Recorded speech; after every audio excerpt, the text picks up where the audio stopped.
Pamilyar na tayo sa vending machine kung saan pwedeng bumili ng pagkain o inumin.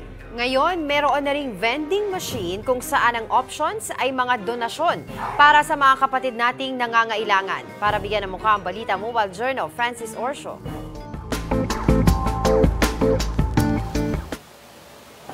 Gift giving in a creative way ngayong Pasko, yan ang pakulo ng The Church of Jesus Christ of Latter-day Saints. Ano naman kaya ito?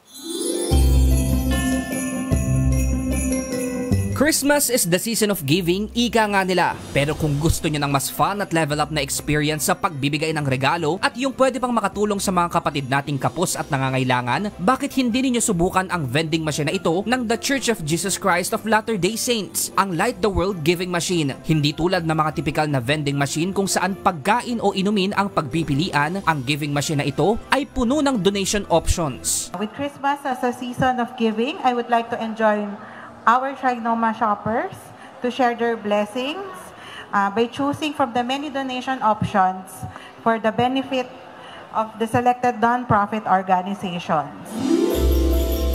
Kabilang sa options ang pambili ng libro o school supplies ng mga estudyante, pang tuition sa school ng mga naulila, eye care packages, student load o travel allowance o di kaya mga medical kits, food packs, pang wheelchair at marami pang iba. Ang halaga ng pwedeng i-donate from 50 to 1,000 pesos. Lalabas sa vending machine ang card na katumbas na pinili mong donasyon. Ito naman yung ilalagay sa donation box. Isa na sa mga natulungan nito ang Caritas Manila kung saan nakapagbigay na sila ng scholarship sa mahigit 5,400 na estudyante. Kung merong isang gustong tumulong at gusto niyang ilagay sa allowance ng bata, doon namin ilalagay kasi yun yung intention ng donor. The vending machine is presenting many ways kung anong tutulong mo. Taong 2018 pa lang mula nang sinimulan nila ito at hindi lang sa Pilipinas kundi sa iba pang parte ng mundo. Makikita ang Light the World Giving Machine sa Trinoma Mall sa Quezon City at Ayala Center sa Cebu City. Each year, the Church of Jesus Christ of Latter-day Saints celebrates the birth and the life of Jesus Christ through doing an act of service for others. And so one way to give this instant act of service is through the giving machines.